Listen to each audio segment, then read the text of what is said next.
Minasan, konnichiwa, balik lagi di channel Mimin. Apa kabarnya kalian semua? Semoga kabarnya baik-baik saja. Di video kali ini Mimin bakalan nerusin alur cerita anime yang berjudul Level 2 Karachit Data Motoyusa Kohono Matari Isekai Life. Buat kalian yang belum nonton episode sebelumnya, disarankan untuk menonton terlebih dahulu. Linknya ada di deskripsi video ini. Oke, tanpa berlama-lama lagi, langsung saja ke video intinya. Audio Jungle. Anime dilanjutkan. Pagi hari si Fenris masakin anak-anak yang lain sebuah burger gitu. Nampak mereka sangat menyukainya karena rasanya sangat enak. Fenris juga makin kesini makin jago masaknya. Banaja menanyakan apakah dia masih suka ikut belajar masak atau tidak. Kebetulan pada saat kemarin guru masaknya mengunjungi tempat yang nggak jauh dari sana. Jadi dia samperin ibu tersebut. Di sana si Fenris berterima kasih karena berkatnya dia bisa memikat hati si Banaja dengan masakan resep buatannya. Dia merasa bersyukur karena begitu dia mau memberikan resep buat keluarga. Nah, resep burger itulah makanan yang cocok buat keluarga, terutama anak-anak ini.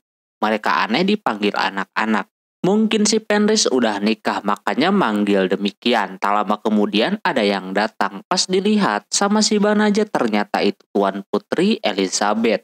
Banaja aneh ya kan, kenapa dia ke situ, padahal sebelumnya dia sudah menolak untuk menjadi pahlawan. Ternyata dia punya maksud lain datang ke sana. Dia ke situ mau meminta maaf atas kejadian yang menimpa si Banaja. Dia sudah tahu kalau pria itu adalah si Banaja. Lantas si Banaja nggak percaya identitasnya terungkap.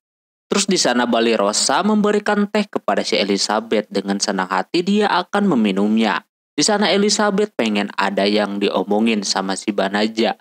Dia pengen ngobrol empat mata. Cuma di sana si Fenris kagak mau. Dia pengen ikutan juga di sana.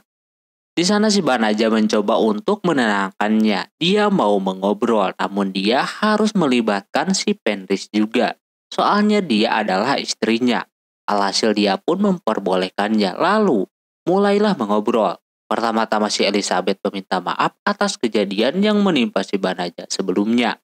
Yang mana dia yang dipanggil ke sana untuk dijadikan pahlawan langsung dibuang begitu saja sama rajanya ke hutan de la Peza. Si Banaja memintanya untuk tidak meminta maaf terus-menerus seperti itu, karena menurutnya tidak akan mengubah sesuatu apapun.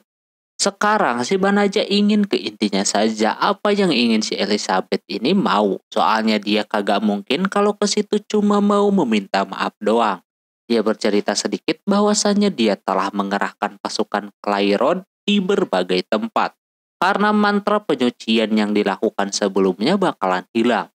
Sekarang para penyihir yang dia miliki masih belum sadar.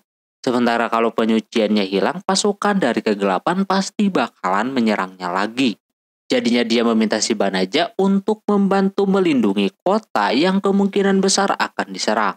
Fenris di sana kagak setuju dengan apa yang Elizabeth tawarkan. Apalagi Elizabeth ini katanya seperti mengancam kalau si Banaja ini berpihak kepada pasukan iblis. Soalnya si Banaja menikah dengan si Fenris, namun dia tidak bermaksud seperti itu. Dia kalau mencurigai kalau si Banaja ikutan pasukan iblis, dia kagak bakalan memperlihatkan strategi yang dikasih tahu sama si Banaja. Mumpung dia masih ada waktu menjabat sebagai raja, dia akan berusaha untuk memberikan yang terbaik supaya semua kota aman. Dan juga dia akan melengsarkan raja sebelumnya karena telah salah memilih pahlawan. Yang sekarang pahlawan tersebut entah ada di mana. Si Banaja dilema, mesti kayak gimana.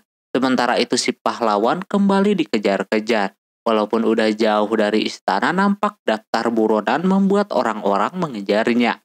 Pembantunya atau Shuya udah kagak tahan lagi dikejar-kejar terus. Ditambah dia juga saat ini lagi lapar. Kebetulan si pahlawan memiliki sedikit makanan untuknya. Nampak dia senang banget. Ia merasa aneh kenapa Shuya masih mengikutinya. Dia juga sebenarnya kagak mau. Mungkin kalau dia kagak ikut si pahlawan bisa lebih leluasa.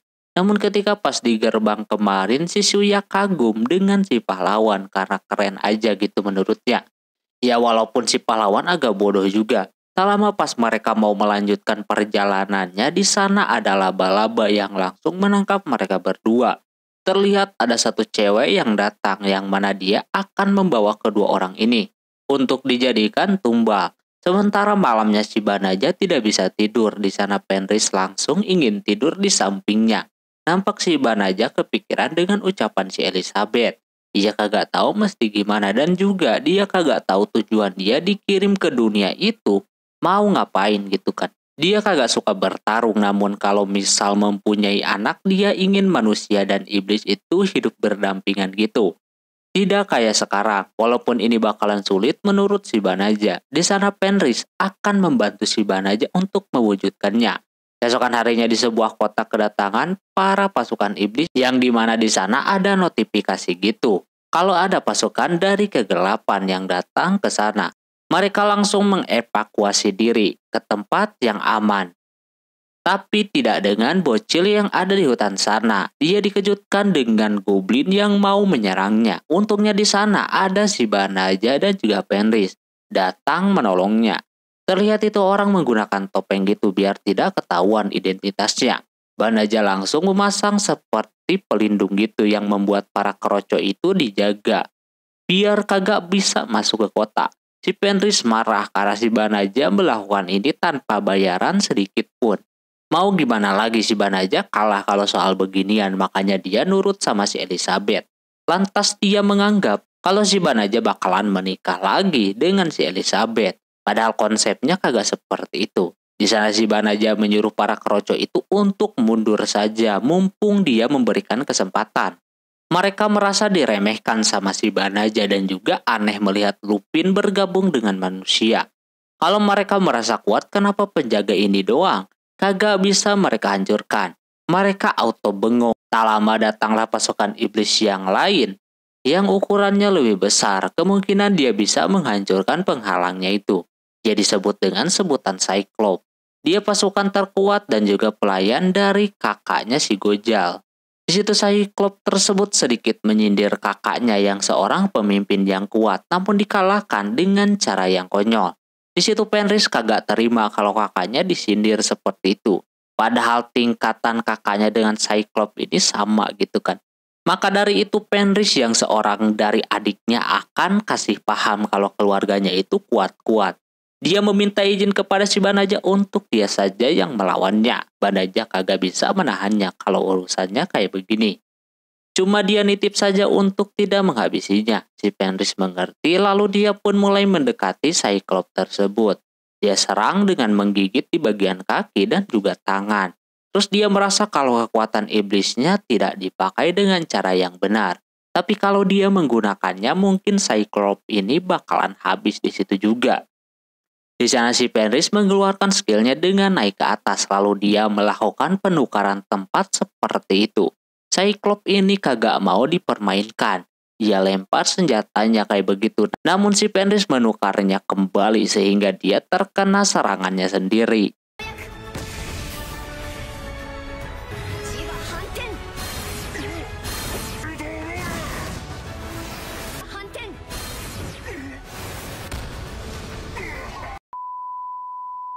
Habis itu dia serang menggunakan pohon sehingga dia kagak bisa bergerak.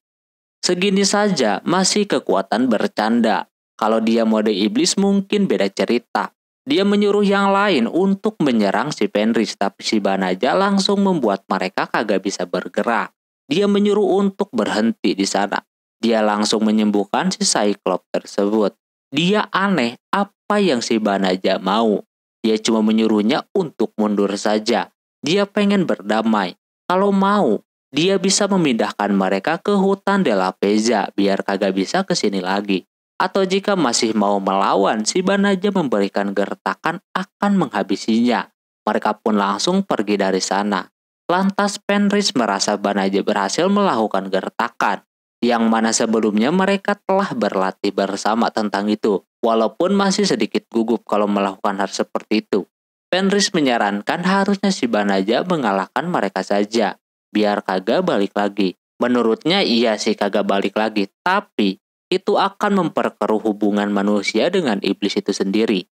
Tak lama ada warga yang datang. Mereka berterima kasih kepada si Banaja karena sudah menolong kotanya.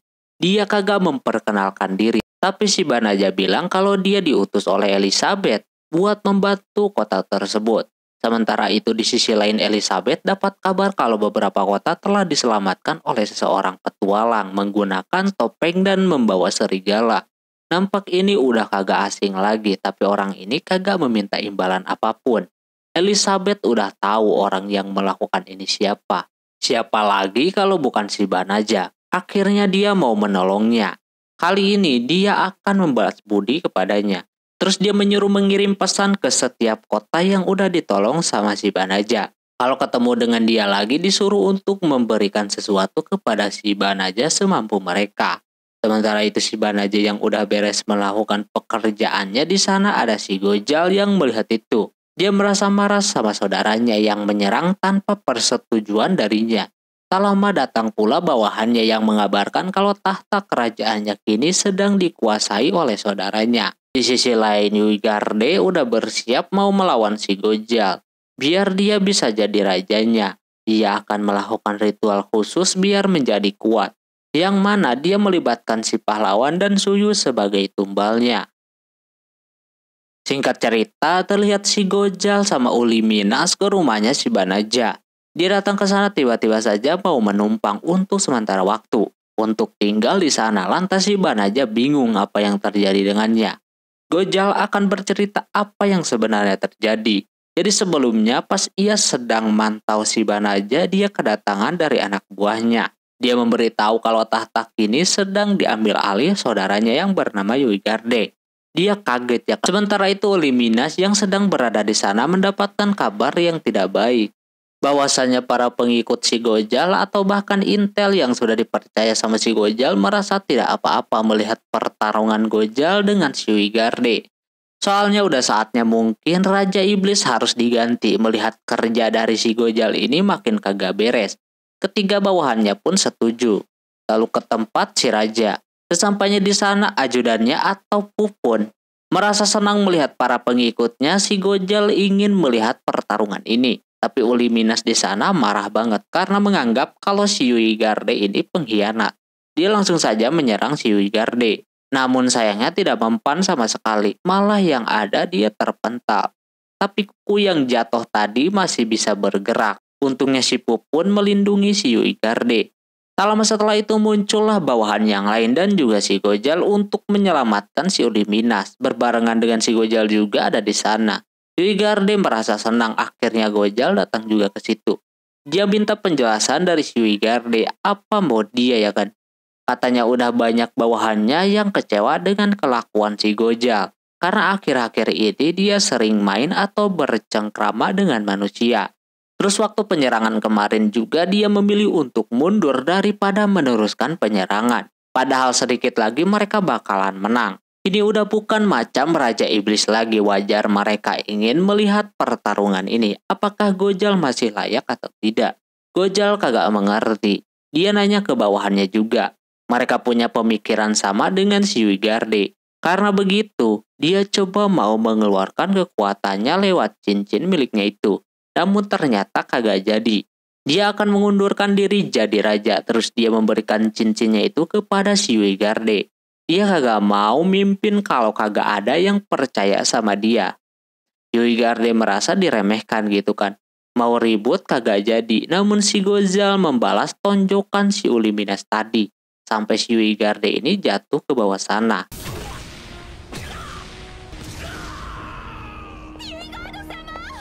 Segitu cuma ditendang, apalagi kalau sampai serius bisa matoy itu orang. Si pahlawan bersama Suya bakalan menggunakan kesempatan ini buat kabur. Selesai cerita si Gojal mau meminta kepada si Banaja untuk tinggal di sana untuk sementara waktu. Dia kagak tahu Banaja harus nanya dulu kepada yang lain. Tak lama kemudian ada si Balirosa yang baru balik berburu. Nampak dia kaget melihat ada si Gojal datang ke sana. Ditambah dia ketakutan kalau si Gojal bakalan tinggal di sana untuk sementara waktu. Terus si Banaja memanggil semua orang rumah untuk berdiskusi. Apakah si Gojal diperbolehkan tinggal di sana atau tidak? Blossom menanyakan soal penyerangan kemarin ke kota-kota. Katanya itu bukan atas perintahnya, melainkan Yui Garde. Dia sudah tidak menjabat lagi menjadi raja hari ini. Dia jadi orang biasa-biasa saja. Banaja dan Fenris kagak masalah kalau Gojal tinggal di sana. Si Blossom juga beserta 4 orang yang lainnya kagak masalah. Cuma si Balirosa saja yang menolak akan hal itu. Karena dia merasa belum siap saja kalau berdampingan dengan si Gojal. Fenris mencoba meyakinkan, bahkan dia menakut-nakuti si Balirosa biar dia mau menerima si Gojal. Sampai akhirnya dengan berat hati si Balirosa memperbolehkan si Gojal tinggal di sana. Ini sangat bagus untuk rumah itu. Berkat bertambahnya si Gojal, mereka bakalan lebih kuat lagi. Besoknya Gojal mau coba ngebantuin pekerjaan yang ada di situ, terutama berladang. Cuma Blossom kagak mau ladangnya dicampur tangan sama si Gojal. Terus dia mau bantuin si Baileri dengan cara berkomunikasi dengan kudanya. Namun kudanya tersebut malah ketakutan seperti itu. Terus dia ke tempatnya si Banaja yang lagi di tempat senjata, yang mana dia suka menjual barang-barangnya itu. Lalu kakek sengaja Gojal melihat ada pelindung sisik naga, yang mana itu dari sisik naga pasukannya si Gojal. Dia kagak mempermasalahkan itu. Soalnya, yang nyerang duluan waktu itu adalah si Gojal juga. Banaja pinter bisa bikin gituan, apalagi di dalam sisik naga tersebut udah ada energi sihirnya. Jadi cocok banget buat tameng. Di sisi lain, Uli Minas merasa si Gojal lebih happy bercengkrama dengan manusia daripada dia menjadi Raja Iblis. Ini sedikit membingungkan untuk si Uli Minas. Sementara si Balirosa nampak dia mau ke sana balik lagi. Terus malam harinya ketika mereka lagi makan bareng di luar, kelihatan si Balirosa duduk jauh dari teman-temannya. Dia merasa belum siap saja tinggal serumah dengan Raja Iblis. Malamnya pun ketika yang lain tidur, Balirosa masih melek seperti itu. Tak lama Fenris dan Banaja pun menghampirinya dengan membawa teh dan juga cemilan. Dia mau tahu isi hati si Balirosa karena akhir-akhir ini dia kurang bersemangat. Intinya dari pembicaraan itu si Balirosa merasa tidak nyaman tinggal bersama Raja Iblis. Tak lepas dia udah bukan Raja Iblis lagi atau gimana. Yang pasti dia sudah pernah ikut dalam pertarungan melawan pasukan kegelapan. Terus dia mendengar cerita dari prajuritnya yang mana mereka kehilangan orang-orang yang mereka cintai gara-gara pasukan kegelapan itu sendiri. Maka dari itu, dia tidak setuju. Banaja kagak masalah dengan pernyataan si Balirosa. Karena semua manusia pun akan mengatakan hal yang sama sepertinya. Tapi situasinya sekarang berbeda, yang mana si Gojal ini sering mengamati rumahnya dan melindungi si Banaja. Soalnya rumah itu terdapat energi yang sangat kuat, yang bisa saja menarik dari kedua belah pihak, antara manusia dan pasukan kegelapan. Fenris juga kan dulunya seorang pasukan kegelapan. Kenapa mereka jadi terbiasa dengan tinggal bersama si Fenris gitu kan? Maka dari itu si Fenris menyuruh si Balirosa untuk menerima si Gojal dengan apa adanya. Dia pun agak sedikit tenang di sana. Besoknya dia memperingati si Gojal untuk tidak menyakiti manusia. Kalau sampai itu terjadi dia bakalan melawannya. Uli Minas merasa si Balirosa sok kuat kayak begitu. Tapi dia mempunyai si Banaja yang siap mengalahkannya 2 kali. Terus si Gojal mengajak untuk berjabat tangan. Cuma Balirosa kagak mau soalnya dia belum percaya 100% sama dia. Lalu dia pun ngajakin si Saib untuk pergi berburu. Sementara di sisi lain pahlawan beserta pelayannya akhirnya bisa kabur dari kastil sambil membawa banyak harta karun. Dia berencana kalau udah keluar dari sana akan menyewa tempat penginapan gitu. Dia udah yakin banget bakalan bisa lolos, namun mereka tidak menyadari kalau ada yang sedang mengikuti mereka berdua. Singkat cerita, terlihat di kubu pasukan kegelapan mengalami masalah, yang dimana Pupun memberitahu rajanya kalau pasukan yang dia kirim ke bumi itu hangus semua, terkena jebakan. Lantas ini membuatnya aneh, bisa-bisanya mereka mati dengan sangat mudah kayak begitu. Hal tersebut membuat dirinya ingin langsung turun ke bumi untuk mengatasinya. Para pengikutnya pun merasa kalau strategi yang dipakai Yui Garde tidak sebagus si Gojal. Namun si Pupun masih mempunyai rencana cadangan untuk supaya bisa menyerang manusia, yaitu dengan cara mengumpulkan semangat terlebih dahulu. Di sisi lain terlihat si Fenris yang lagi main road trip tanpa disengaja dia mendapatkan hadiah jackpot, yaitu liburan ke pemandian air panas. Lantas ini sangat bagus untuk mereka berdua, namun tiketnya itu untuk keluarga.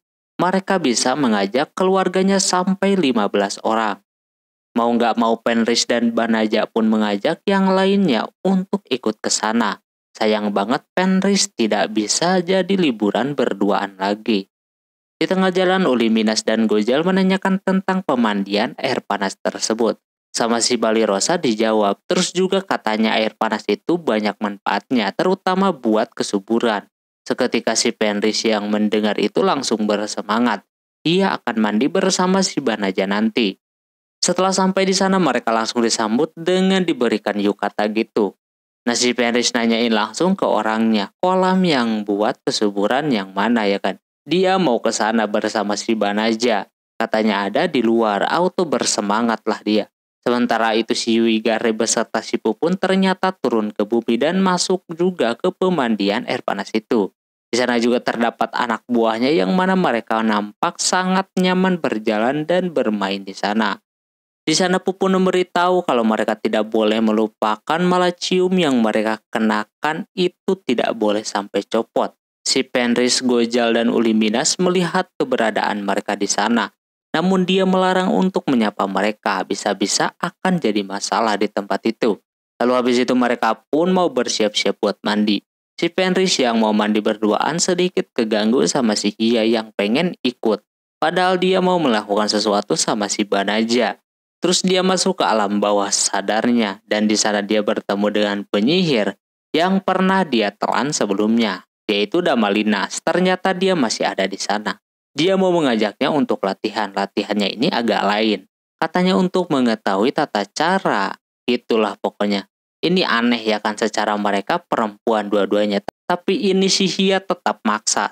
Sampai akhirnya dia ditendang dan kembali sadar. Di sisi lain Banaja dan Fenris udah senang banget mau mandi seperti itu.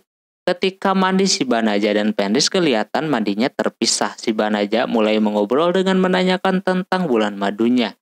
Yang dimana lagi-lagi enggak jadi gara-gara dia harus mengajak yang lainnya juga. Mungkin next time dia pengen liburan berdua. Setelah itu si Fenris pun menginginkannya walaupun sebelumnya dia rada marah karena liburannya diganggu terus. Sekarang dia udah menerimanya dan menunggu untuk bulan madunya nanti. Karena malu si Banaja pun beranjak dari sana. Di sisi lain si Baileri mau ke sebuah tempat yang dimana dia mau ke tempat khusus orang dewasa doang. Tampak itu orang gugup begitu. Selama Hia datang, katanya dia mau ke tempat itu juga. Dia masih penasaran dengan buat anak itu. Alhasil walaupun si Baileri kagak siap, dia tetap mengajaknya ke dalam bersama-sama kayak begitu. Sementara si Blossom beserta yang lainnya lagi menikmati makanan yang ada di sana, sekaligus minum-minum gitu. Kelihatan Balirosa memandangi si Gojal terus, katanya si Balirosa ini seperti menyukai si Gojal. Padahal dia sedang memperhatikan gerak-geriknya, takut dia melakukan sesuatu. Tapi Blossom malah kelihatan santai mengajak si Gojal minum bareng. Gojal mau saja, tapi Uli Minas seperti kagak suka melihat si Gojal bergaul dengan manusia. Di sisi lain si Wigare beserta bawahannya sedang makan bersama seperti itu. Nampak mereka baru pertama kali menikmati makanan seenak itu. Dia pengen melihat hiburan juga dikala menikmati makanannya. Alhasil anak buahnya seperti Pupun bersama yang lain mencoba menghibur si Wigare seperti itu. Namun tanpa disengaja, kalung malisium yang dia pakai itu terjatuh. Terus si pahlawan bersama pelayannya akhirnya bisa keluar dari tempatnya Raja Iblis. Pelayannya udah ingin mandi dan juga makan. Dia ada kristal yang bisa dia jual nantinya. Namun tiba-tiba saja itu kristal menyerap energi malisium yang ada di dekatnya. Pas banget ada si Wigare di dekat mereka. Anak buahnya yang lagi ribut langsung bisa menggunakan kekuatannya sehingga menghancurkan penginapan yang ada di sana. Lalu tanpa diduga kristal yang menyerang energi tadi malah menempel di tubuh si pahlawan, yang membuatnya kini menjadi raksasa seperti itu. Udah dipakein anti roboh pun kagak ngaruh, untungnya datang si Banaja yang langsung menolongnya dengan menggunakan pemberhentian waktu. Lalu menyuruh si Fenris untuk mengecek ke dalam sana, padahal baru saja mandi, jir. Sementara si Balirosa menghampiri si Uliminas yang kelihatan lagi minum juga. Dia menanyakan tentang si Gojal yang udah kagak jadi Raja Iblis lagi. Dia ingin si Gojal kembali memimpin pasukannya. Cuma si Gojal yang bisa jadi raja yang bijaksana. Makanya dia tidak pernah menyebut namanya, selalu dia panggil mantan raja. Dia juga rela meninggalkan pasukan kegelapan untuk ikut dengan si Gojal. Itu sebuah bentuk kesetiaannya. Terus dibalik semua itu si Balirosa merasa kalau si Uliminas itu menyukai si Gojal. Berbarengan dengan si Balirosa yang melihat ada monster gitu yang sedang menyerang penginapan.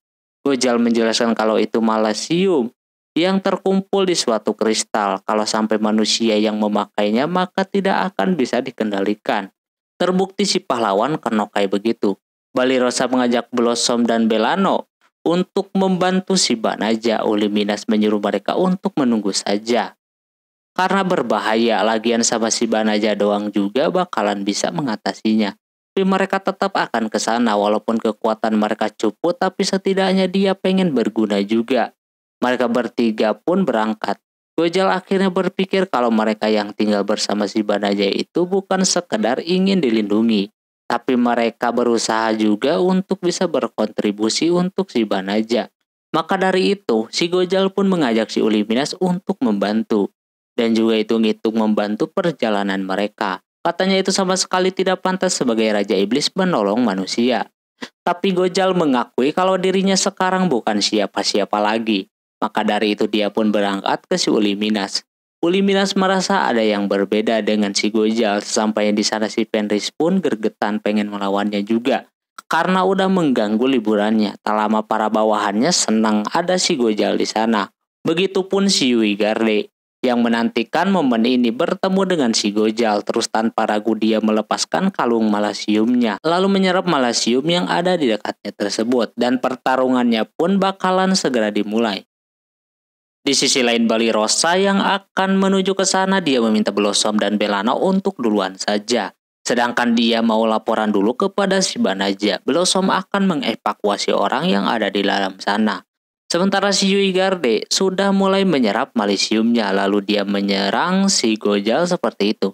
Namun serangannya tersebut dapat ditahan oleh si Gojal. Si Wigarde tidak berhenti sampai situ, dia mencoba untuk menaiki monster malasiumnya itu. Tapi tetap saja ketika menyerang si Gojal, dia berhasil menahannya lagi. Tapi pas serangan selanjutnya si Gojal terkena serangannya. Tapi Gojal dengan mudahnya menarik itu monster, padahal posisinya lagi terikat seperti itu. Wigarde mencoba buat menyerap malasium miliknya. Si Fenris melihat kalau di tubuh monster itu terdapat manusia yang menempel. Dia akan mencoba untuk menyelamatkannya. Sekaligus marah karena udah mengganggu liburannya. Dia pun menggunakan teleportasi lalu menunjuknya kayak begitu.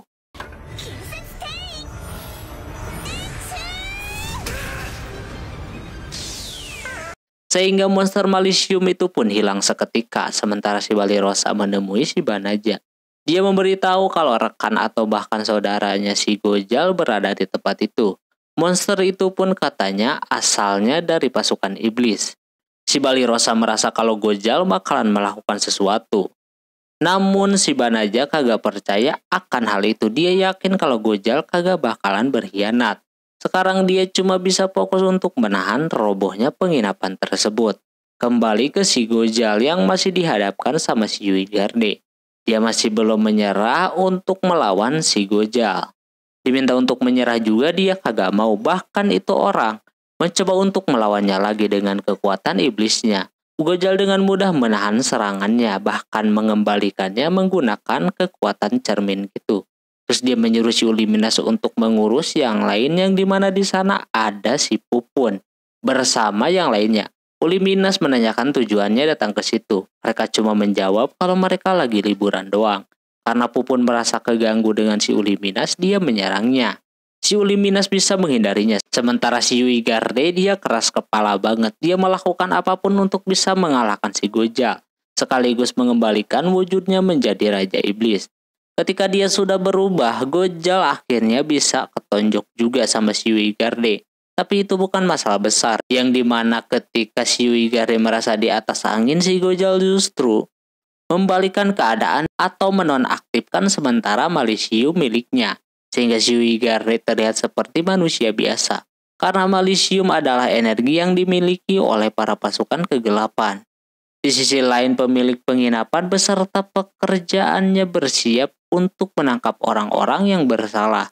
Dengan buatan segel akhirnya Yuigare beserta yang lainnya bisa tertangkap seperti itu. Tidak lupa, dia langsung mengirim mereka ke tempat asalnya.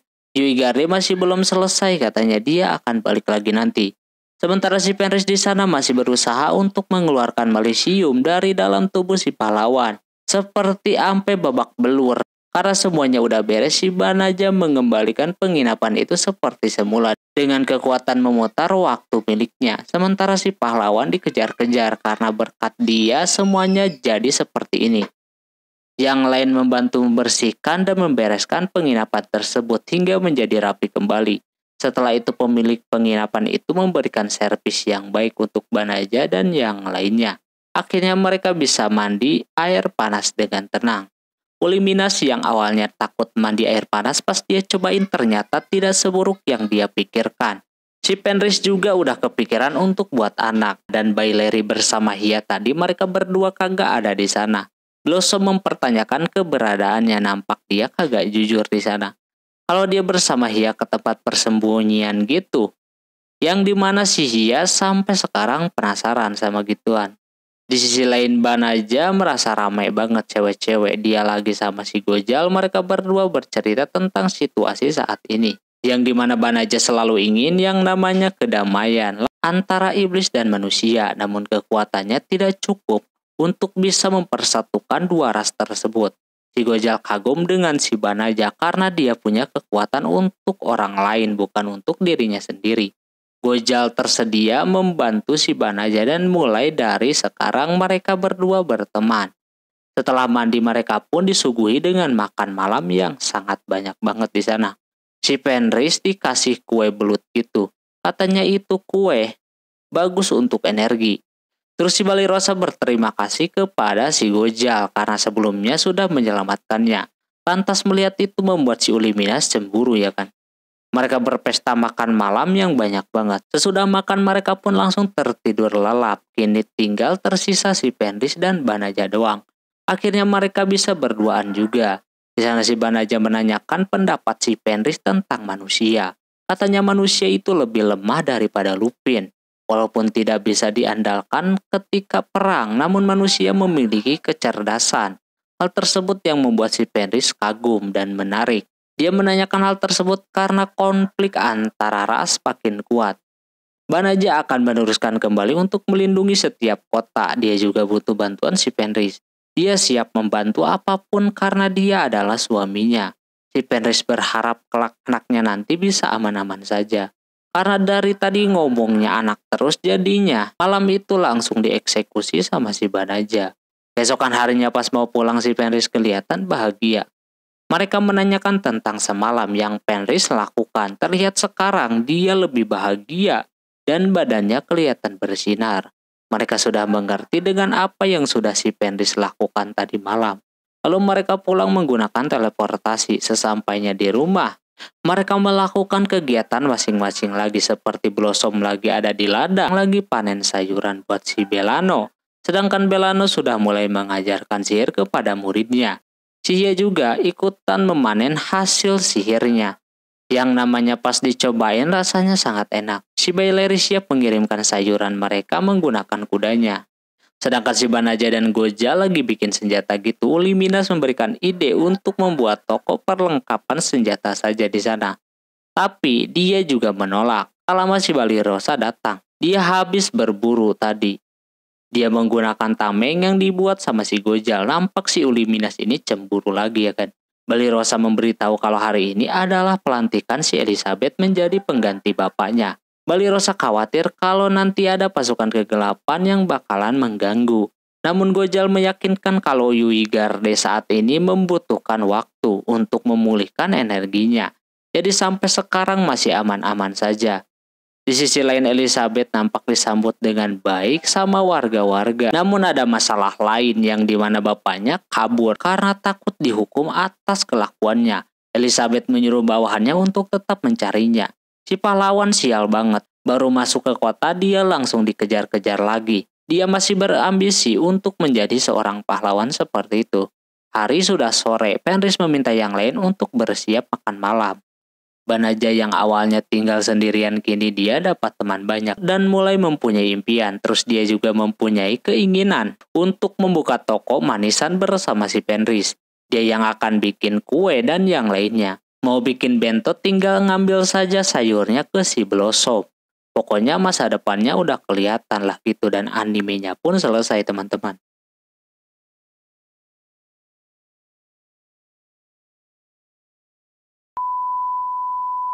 Oke, mungkin segitu dulu untuk anime ini. Mohon maaf bila ada kesalahan dalam penyebutan nama, tempat, atau yang lainnya. Dan sampai jumpa di anime selanjutnya. Ya mata nih, bye-bye.